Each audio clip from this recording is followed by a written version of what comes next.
मैं भारती शर्मा और स्वागत है आपका मेरे channel total talent with knowledge में। आज हम इस वीडियो में जिन महान पुरुष की बात करने जा रहे हैं वे एक महान स्वतंत्रता संग्राम सेनानी और आज़ाद भारत के पहले गृह मंत्री थे। उनका स्वतंत्रता की लड़ाई में महत्वपूर्ण योगदान था, जिसके कारण उनको भारत का लौह पुरुष भी कहा जाता है। वैसे तो आप में से कई लोग समझ गए होंगे हम किन की बात करने जा रहे हैं, और जो नहीं समझे हम उनको बता देते हैं कि वो और कोई नहीं महान सरदार वल्लभ भाई पटेल जी हैं। उन्होंने अपने जीवन में अनेक महान काम किए। बारदोली सत्याग्रह का नेतृत्व कर रहे पटेल जी को सत्याग्रह की सफलता पर वहां की महिलाओं ने सरदार की उपाधि प्रदान की। आइए अब हम सरदार वल्लभ भाई पटेल जी के आरंभिक जीवन के बारे में जानते हैं। भारत के लौह पुरुष कहे जाने वाले सरदार वल्लभ भाई पटेल जी का जन्म 31 अक्टूबर 1875 को नडियाद बॉम्बे में हुआ था। उनके पिता जवेर भाई पटेल एक साधारण किसान और माता लाड़बाई एक साधारण महिला थी। बचपन से ही सरदार पटेल कड़ी मेहनत करते आए थे। वे बचपन से ही परिश्रमी थे। खेती में बचपन से ही सरदार पटेल अपने पिता की सहायता करते थे और पेटलाद की एनके हाई स्कूल में पढ़ते थे। उन्होंने 1896 में अपनी हाई स्कूल की परीक्षा पास की।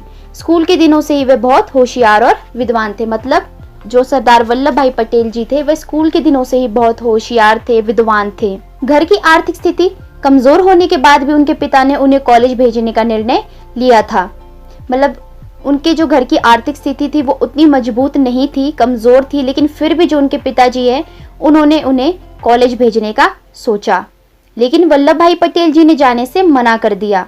इसके बाद लगभग 3 साल तक वल्लभ भाई घर पर ही थे। मतलब उनके पिताजी उनको कॉलेज भेजना चाहते थे, लेकिन अपने घर की आर्थिक स्थिति को देखते हुए उन्होंने कॉलेज जाने से इनकार कर दिया और वो घर पर 3 साल रहे और अपने बलबूते पर कड़ी मेहनत करके जिले के नेता की परीक्षा पास करने की तैयारी करने लगे और वह परीक्षा उन्होंने अच्छे गुणों से पास भी की थी। मतलब 3 साल उन्होंने घर पे रह के जिले के नेता की परीक्षा पास करने की तैयारी की और उन्होंने बहुत ही अच्छे गुणों से, मतलब बहुत ही अच्छे अंकों से उस परीक्षा को पास भी कर लिया था। तो सरदार पटेल जी का विवाह 1891 में जवेरबा पटेल से हुआ था। तब उनकी उम्र महज 16 साल की थी। विवाह के बाद 22 साल की उम्र में उन्होंने मैट्रिक पास की थी। तो मतलब जब सरदार पटेल जी का विवाह हुआ था 1891 में जवेरबा पटेल जी से, तो उस समय उनकी आयु जो है 16 साल की थी और जब उन्होंने विवाह कर लिया तो उसके बाद जाके उन्होंने जो है अपनी मैट्रिक की परीक्षा पास की थी। इसके बाद उन्होंने अपनी बड़ी कड़ी मेहनत करके बहुत ही लगन के साथ उन्होंने जो है बैरिस्टरी की उपाधि भी धारण कर ली और साथ ही देश सेवा के कार्य करने लगे थे वो। मतलब जब उन्होंने बैरिस्टरी की उपाधि धारण की, वो बैरिस्टर बन गए, उसके बाद वो जो है देश सेवा के कार्य में भी लग गए थे। गृह मंत्री के रूप में सरदार पटेल पहले व्यक्ति थे जिन्होंने भारतीय नागरिक सेवाओं ICS का भारतीयकरण कर इन्हें भारतीय प्रशासनिक सेवाएं IAS बनाया।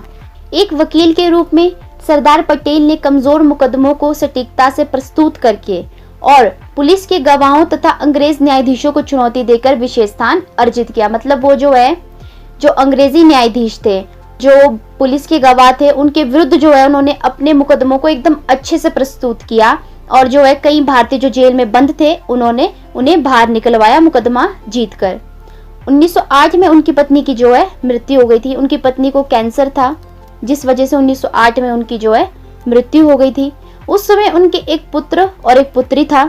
इसके बाद उन्होंने विदुर जीवन व्यतीत किया। मतलब उन्होंने अपनी पहली पत्नी के देहांत के बाद दूसरा विवाह नहीं किया, उन्होंने जो है विदुर जीवन व्यतीत किया। वकालत के पेशे में तरक्की करने के लिए अगस्त 1910 में लंदन की यात्रा की। मतलब वो अपने वकालत के पेशे में और तरक्की करना चाहते थे और विद्वान होना चाहते थे, इसलिए अगस्त 1910 में उन्होंने लंदन की यात्रा की। वहां उन्होंने मनोयोग से अध्ययन किया और अंतिम परीक्षा में उच्च प्रतिष्ठा के साथ उत्तीर्ण हुए। मतलब वहां जाके उन्होंने कड़ा परिश्रम किया, अपना पूरा मन लगाकर पढ़ाई की और अंतिम परीक्षा में जो है सबसे उच्च प्रतिष्ठा प्राप्त की। मतलब बहुत ही हाईएस्ट अंक प्राप्त किए। फरवरी 1913 में भारत लौटकर सरदार पटेल अहमदाबाद में बस गए और तेजी से उन्नति करते हुए अहमदाबाद अधिवक्ता बार में अपराध कानून के अग्रणी बैरिस्टर बन गए। वे अहमदाबाद के फैशन प्रस्त गुजरात क्लब के ब्रिज के चैंपियन होने के कारण भी विख्यात थे। 1917 तक वे भारत की राजनीतिक गतिविधियों के प्रति उदासीन रहे और वो जो है अपने जो यूरोपियन स्टाइल था उनका सूट बूट पहनने का, उसके लिए भी जो है वो बहुत ज्यादा जाने जाते थे। वह इंग्लैंड से पढ़कर वापस आए थे, इसलिए उनकी जो चाल ढाल बदल चुकी थी। वह सूट बूट यूरोपियन स्टाइल के कपड़े पहनने लगे थे।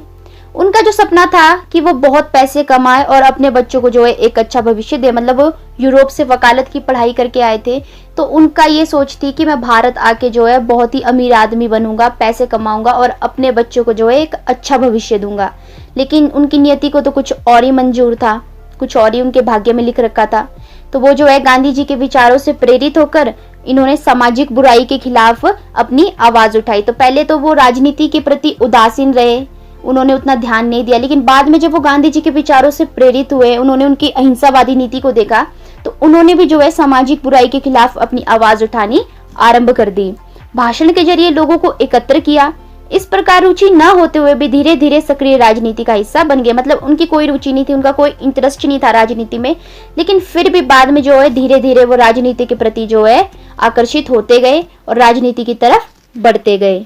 तो सरदार पटेल नवंबर 1917 में पहली बार गांधी जी से सीधे संपर्क में आए। मतलब 1917 में वो पहली बार सीधे गांधी जी से उनकी मुलाकात हुई, उनसे मिले। 1917 में गांधी जी ने वल्लभ भाई पटेल से कहा कि वे खेड़ा के किसानों को एकत्र करें और उन्हें अंग्रेजों के खिलाफ आवाज उठाने के लिए प्रेरित करें। मतलब ये काम गांधी जी ने वल्लभ भाई पटेल जी को सौंपा कि वह खेड़ा के किसानों को एकत्र करे और उन्हें जो है अंग्रेजों के खिलाफ आवाज उठाने के लिए, मतलब अपने हकों की मांग करने के लिए प्रेरित करे। उन दिनों कृषि ही भारत का जो है सबसे बड़ा आय का स्रोत हुआ करती थी, लेकिन कृषि हमेशा ही जो है प्रकृति पर निर्भर करती आई है। वैसा ही कुछ जो है उन दिनों का आलम भी था। 1917 में जब अधिक वर्षा के कारण किसानों की फसल नष्ट हो गई थी, लेकिन उसके बाद भी जो है उनको अंग्रेजी हुकूमत को कर देना बाकी था। मतलब अंग्रेजों ने तब भी उनसे कर मांगा जबकि उनकी फसल जो है नष्ट हो गई थी। इस संकट को देख वल्लभ भाई पटेल जी ने गांधी जी के साथ मिलकर किसानों को कर न देने के लिए बाध्य किया। मतलब उन्होंने उकसाया कि तुम्हारी फसल नष्ट हो चुकी है, फिर भी तुम क्यों उन अंग्रेजों को जो है कर दोगे, और इसके लिए कर ना देने के लिए उनको बाध्य किया। और अंत में जो है अंग्रेजी हुकूमत को उनके आगे झुकना पड़ा और हामी भरनी पड़ी। और ये थी उनकी सबसे पहली जीत, जिसे खेड़ा आंदोलन के नाम से याद किया जाता है। इन्होंने गांधी जी के हर आंदोलन में उनका साथ दिया। मतलब जो सरदार वल्लभ भाई पटेल जी थे वो गांधी जी को इतना मानते थे कि उन्होंने उनके हर आंदोलन में उनका साथ दिया। 1920 के दशक में पटेल गुजरात कांग्रेस को ज्वाइन कर लेते हैं। 1920 में उन्होंने अहमदाबाद म्युनिसिपल चुनाव में सभी ओपन सीटों पर जीत दर्ज की। तिलक स्वराज फंड के लिए उन्होंने जो है 10 लाख रुपए भी एकत्रित किए। 1918 में ही सरकार द्वारा अकाल प्रभावित खेड़ा जिले में वसूले जा रहे लैंड रेवेन्यू के विरुद्ध नो टैक्स आंदोलन का सफल नेतृत्व भी उन्होंने किया था। जो 1918 में है, जो अंग्रेजों द्वारा जो है लैंड रेवेन्यू टैक्स लिया जा रहा था, तो इसके विरुद्ध उन्होंने जो है नो टैक्स आंदोलन का भी सफल नेतृत्व किया था और वसूली को माफ भी करवाया। गुजरात सभा को 1919 में गुजरात सूबे के कांग्रेस कमेटी में परिवर्तित कर दिया, जिसके सचिव पटेल तथा अध्यक्ष महात्मा गांधी बने। 1921 में भारतीय राष्ट्रीय कांग्रेस के 36वें अहमदाबाद अधिवेशन की स्वागत समिति के अध्यक्ष बने सरदार वल्लभ भाई पटेल जी। वे गुजरात प्रदेश कांग्रेस कमेटी के पहले अध्यक्ष बने। 1923 में जब गांधी जी जेल में थे, तब सरदार पटेल जी ने नागपुर में सत्याग्रह आंदोलन का नेतृत्व किया था। तो मतलब जब 1923 में गांधी जी को जेल में डाल दिया था अंग्रेजों ने उनके आंदोलनों के कारण, तो जो सरदार वल्लभ भाई पटेल जी थे उन्होंने उनके द्वारा चलाए गए नागपुर में जो उनके द्वारा चलाया गया सत्याग्रह था, उस आंदोलन का नेतृत्व किया। इन्होंने अंग्रेजी सरकार द्वारा राष्ट्रीय ध्वज को बंद करने के खिलाफ आवाज उठाई, जिसके लिए अलग अलग प्रांतों से लोगों को इकट्ठा कर मोर्चा निकाला गया। इस मोर्चे के कारण अंग्रेजी सरकार को झुकना पड़ा और उन्होंने कई कैदियों को जेल से रिहा किया। तो जब सरदार वल्लभ भाई पटेल जी ने अलग अलग प्रांतों से लोगों को इकट्ठा किया अलग अलग जगहों से, तो इस मोर्चे के आगे जो है अंग्रेजों को झुकना पड़ा और उन्होंने जो है कई कैदी भी जो है उस समय जेल से रिहा कर दिए। इनकी जो वाक शक्ति वो इनकी सबसे बड़ी ताकत थी। वाक शक्ति होता है जो इनकी बोलने की शक्ति थी, वो इनकी सबसे बड़ी ताकत थी, जिस कारण उन्होंने देश के लोगों को संगठित किया। मतलब अपनी वाक शक्ति के कारण, अपने बोलने की शक्ति के कारण ये जो है देश के लोगों को संगठित कर पाए। इनके प्रभाव के कारण ही एक आवाज पर आवाम इनके साथ ही चल पड़ती थी। तो मतलब ये इनकी एक ही आवाज पे, इनके एक ही भाषण में पूरी आवाम जो है, पूरी जनता जो है देश की, वो इनके साथ चल पड़ती थी। की लोकप्रियता जो है बढ़ती जा रही थी। इन्होंने लगातार चुनाव जीते और 1922, 1924 और 1927 में अहमदाबाद के नगर निगम के अध्यक्ष के रूप में चुने गए। तो इनकी लोकप्रियता जो है धीरे धीरे बहुत ही बढ़ती जा रही थी, लोगों में लोकप्रिय होते जा रहे थे अपने सहयोग के कारण आंदोलनों में। तो इन्होंने कई जो है सफल भी किए थे आंदोलन, उनका नेतृत्व सफल तरीके से किया था, इस वजह से भी इनकी लोकप्रियता जो है बढ़ती जा रही थी। इन्होंने जो है लगातार चुनाव भी जीते, वो 1922 का हो, चाहे 1924 का और 1927 का हो, इन सब के जो उन्होंने चुनाव जीते और अहमदाबाद के नगर निगम के अध्यक्ष के रूप में चुने गए। ये नेता वल्लभ भाई पटेल जी ने बारडोली में सत्याग्रह का नेतृत्व किया। ये सत्याग्रह 1928 में साइमन कमीशन के खिलाफ किया गया था। इसमें सरकार द्वारा बढ़ाए गए करों का विरोध किया गया और किसान भाइयों को देख ब्रिटिश जो वाइसराय है उनको झुकना पड़ा था। तो जब उन्होंने जो 1928 में जो उन्होंने साइमन कमीशन के खिलाफ सत्याग्रह किया था बारडोली में, क्योंकि उस समय जो है किसान भाइयों पे बहुत ज्यादा कर बढ़ा दिए गए थे, इसका विरोध करने के लिए उन्होंने जो है सत्याग्रह का आरंभ किया और उनके सत्याग्रह के आगे जो है ब्रिटिश वाइसराय को झुकना पड़ा।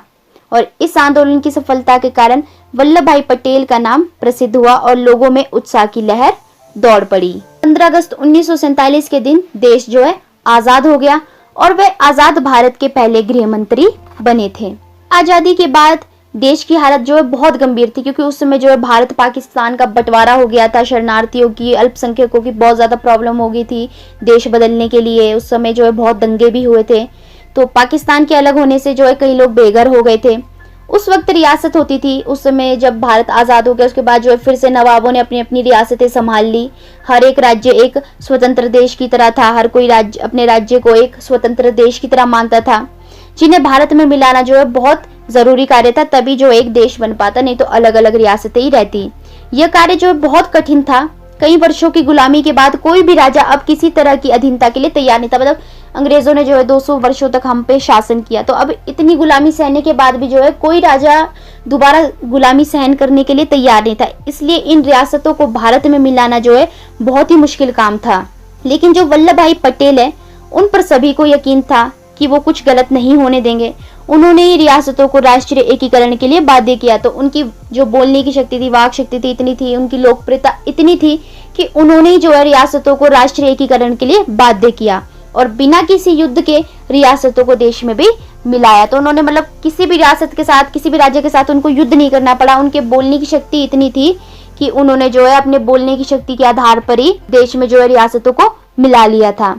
जम्मू कश्मीर, हैदराबाद एवं जो जूनागढ़ के राजा थे, ये समझौते को तैयार नहीं थे, तो इनके खिलाफ जो है सैन्य बल का उपयोग करना पड़ा और आखिरकार जो ये रियासतें भी भारत में आके मिल गई। तो पहले जो है ये भारत के साथ मिलने को तैयार नहीं थी, भारत में आने के लिए तैयार नहीं थी, लेकिन बाद में जब भारत ने इनके विरुद्ध सैन्य बल का प्रयोग किया तो फिर आखिर में जो है ये रियासतें जम्मू कश्मीर, हैदराबाद और जूनागढ़ भारत में आकर मिल गई।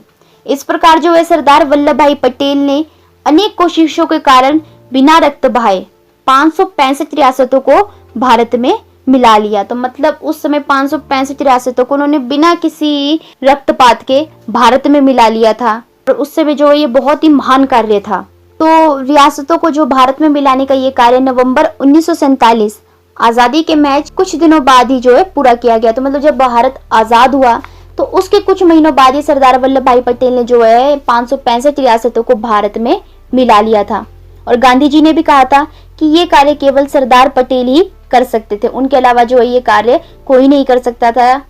उनकी इतनी लोकप्रियता थी, लोगों को उन पर इतना विश्वास था कि उनके अलावा इस कार्य को और कोई अंजाम नहीं दे सकता था। भारत के इतिहास से लेकर आज तक इन जैसा व्यक्ति पूरे विश्व में नहीं था जिन्होंने बिना हिंसा के देश के एकीकरण का ऐसा उदाहरण प्रस्तुत किया हो। मतलब भारत के इतिहास से लेकर अभी तक ऐसा कोई भी व्यक्ति नहीं हुआ या नहीं था जिन्होंने जो है बिना रक्तपात किए, बिना हिंसा किए इतनी सारी रियासतों को भारत में मिलाने का काम किया और देश के एकीकरण का काम किया। उन दिनों इनकी सफलता के चर्चे पूरे विश्व के समाचार पत्रों में थे। तो मतलब इन्होंने इतना महान काम किया था कि विश्व के प्रत्येक समाचार पत्रों में जो इनके ही चर्चे थे। इनकी तुलना बड़े बड़े महान लोगों से की जाने लगी थी। कहा जाता है कि अगर पटेल प्रधानमंत्री होते तो आज पाकिस्तान, चीन जैसी समस्याएं इतना बड़ा रूप न लेती। तो वैसे तो सरदार पटेल जी भी जो है प्रधानमंत्री के प्रथम दावेदारों में थे उन्होंने कांग्रेस पार्टी के सर्वाधिक वोट मिलने के पूरे आसार भी थे, लेकिन गांधी जी के नेहरू प्रेम के कारण वह इस दौड़ से दूर ही रहे। तो मतलब जो सरदार पटेल जी थे वो कांग्रेस में बहुत लोकप्रिय थे, प्रधानमंत्री के प्रथम दावेदार भी थे और उन्हें जो है कांग्रेस में सबसे ज्यादा वोट मिलने की भी पूरी संभावनाएं थी कि मतलब वो प्रधानमंत्री का पद जीत ही जाएंगे। लेकिन गांधी जी का जो अधिक झुकाव था वो नेहरू जी की तरफ था। उनका नेहरू प्रेम देख के जो है उन्होंने अपने आप को इस दौड़ से हटा लिया और वो प्रधानमंत्री नहीं बने।